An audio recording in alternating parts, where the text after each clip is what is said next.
जनसंवाद न्यूज, सत्य आणि विश्वासाची बातमी।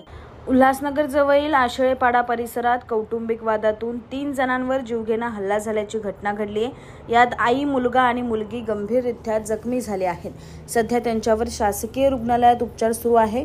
पुष्पा उज्जैनकर आणि त्याचे पती कैलास उज्जैनकर हे काही कारणास्तव विलप्त राहतात। त्यांच्यात अनेक वर्षापासून कौटुंबिक वाद आहेत। याच रागातून 2 दिवसापूर्वी कैलास यांच्या घरच्यांनी पुष्पा यांना व्हॉट्सअपवर धमकी आणि शिवीगाळ केली होती। आज सकाळी रस्त्याने जात असताना कैलास उज्जैनकर आणि त्याच्या साथीदारांनी पत्नी, मुलगा आणि मुलगी या 3 जणांवर हल्ला केला। सध्या त्यांच्यावर शासकीय रुग्णालयात उपचार सुरू आहेत। दरम्यान वारंवार पतीकडून मारहाण होत असून पोलीस कारवाई करत नसल्याचा आरोप पुष्पा उज्जैनकर यांनी केलाय। आता या प्रकरणी विठलवाडी पोलीस ठाण्यात गुन्हा दाखल करण्यात आला असून अधिक तपास पोलीस करत आहे। सर, माझ्या मिस्टर माझी नणंद मला धमक्या देत होते, घाण शिव्या घालत होते फोनवर। मी काल संध्याकाळी पोलीस चौकीला गेली, त्यांना तक्रार नोंदवली। त्यांनी माझी तक्रार काही घेतली नाही। त्यांनी मला NCचा पेपर देऊन रिटर्न केला। मी मोठ्या सरांना भेटली, 16 नंबरच्या सरांना।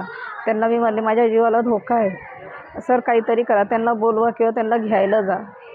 त्यांना एक फोन केला।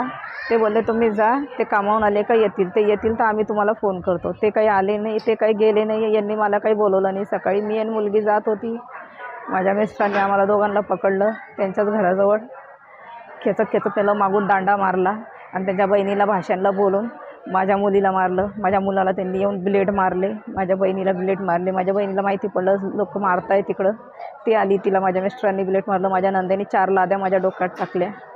माझ्या भाषांनी मी मुलीला सोडायला जायची तर मला मागून मारायचे, मुलगी मला सोडायला यायची तर त्या मुलीला मागून मारायच्या।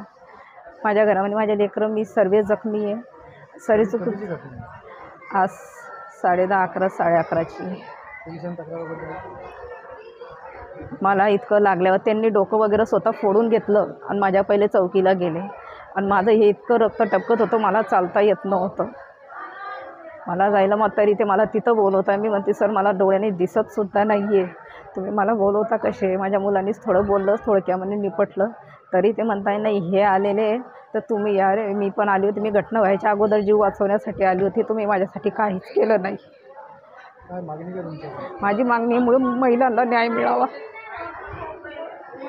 महिलांना न्याय मिळत नाही म्हणून महिलांसोबत आज असं होतंय। लोक म्हणतात जनसंवाद न्यूज, सत्य आणि विश्वासाची बातमी। आजच सबस्क्राइब करून बेल आयकॉनला क्लिक करा आणि पहा ताज्या घडामोडींचा अचूक अंदाज आपल्या मोबाईलवर।